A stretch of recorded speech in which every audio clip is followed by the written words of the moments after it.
বিভিন্ন পর্যায় থেকে আমি তথ্য পাচ্ছি এই দুর্গা পূজা নিয়ে আরেকটা রক্তাক্ত ২১-এর ফয়তারা করছে বিভিন্ন রাজনৈতিক গোষ্ঠী। এই জন্য এবার কোনো হিন্দু আপনারা পূজাতে বেড়াতে যাবেন না, কোনো হিন্দু ডিজে বাজাবেন না, কোনো হিন্দু অতিরিক্ত লাইটিং করে অন্যের পকেট ভারী করবেন না। ওই বর্ধিত টাকা দিয়ে যুবকদেরকে খাবার দিয়ে তাদেরকে পরিপোষণ করে তাদেরকে প্রতিটি মন্দিরকে সুরক্ষার ব্যবস্থা করবেন। এবং আপনাদেরকে বলতে চাই যে এই এবারের পূজায় কোনো পূজা মণ্ডপ যেন ক্ষতিগ্রস্ত না হয়, প্রতিটি হিন্দু নরনারী দ্বিতীয়বার যেন বলতে না হয়। আপনারা সংযুক্তভাবে পালাক্রমে পাহারা দেবেন এবং প্রতিটি পূজা মণ্ডপে অবশ্যই সিসি ক্যামেরা লাগাবেন। আমাদেরকে অনেকে প্রশ্ন করছে আপনারা বিগত ১৫ বছর কোথায় ছিলেন?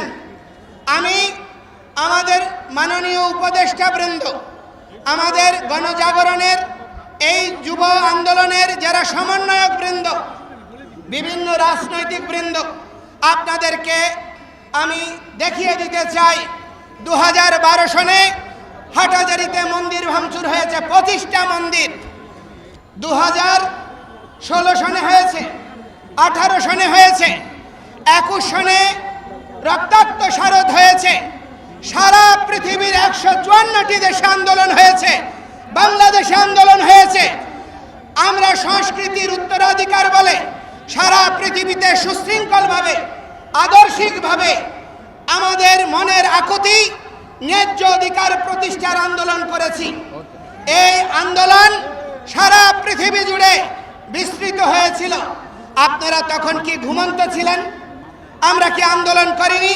সেই চাণক্য থেকে শুরু করে প্রথিতযশা সমস্ত সন্তরা, মনীষীরা, রাজর্ষিরা রাজনীতি করেছে। রাজনীতি মানে হচ্ছে উত্তম নীতি। কিন্তু আজকে দুর্ভাগ্যের বিষয়, আমাদের বাংলাদেশের রাজনীতির নামে শুধুমাত্র ক্ষমতা দখল, অর্থ লোপাট এবং জনসাধারণকে শোষণ করা ছাড়া আর ভালো কিছু আমরা গত ৫৩ বছরে পাইনি। একটা জিনিস মনে রাখবেন, এই পরিণতি খুব ভালো দিকে যাচ্ছে না। আমরা একটি অসাম্প্রদায়িক বাংলাদেশের স্বপ্ন দেখার জন্য দেশ স্বাধীন করেছিলাম। সমস্ত হিন্দু, বৌদ্ধ, খ্রিস্টান, মুসলমান, সমস্ত উপজাতি সবার অংশগ্রহণে ৩০ লক্ষ শহীদের রক্তের বিনিময়ে ২ লক্ষ নির্যাতিতের আত্মবলিদানে এই বাংলাদেশ স্বাধীন হয়েছে।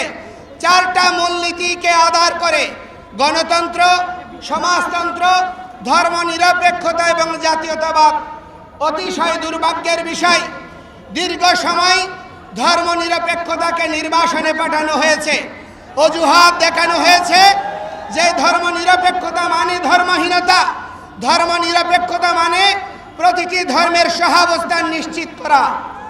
এই সত্যটি অনুধাবন করতে না পারার জন্য কেউ এইটি নির্বাসনে নেওয়ার প্রচেষ্টা করেনি। এটি বুদ্ধিদীপ্ত একটি প্রচারণা।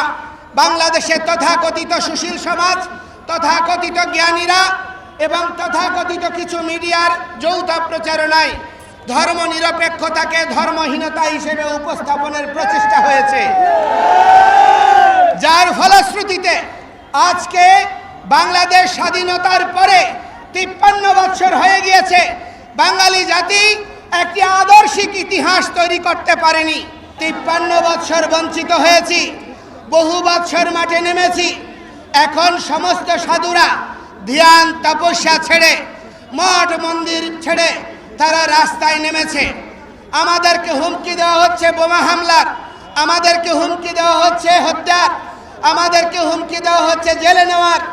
এই ধরনের হুমকি ধামকিতে, দেশ ত্যাগের হুমকিতে আমাদেরকে দমিত করা যাবে না। আমরা এই দেশ ছেড়ে যাব না। আমরা এই দেশের ভূমিপুত্র।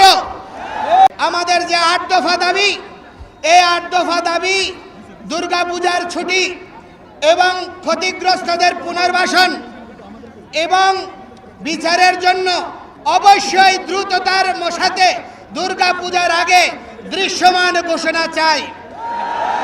আর বাকি যে দাবিগুলো রয়েছে সেগুলো নিয়ে কমিশন এবং পর্যালোচনাগুলো করার শুরুর ঘোষণা চাই।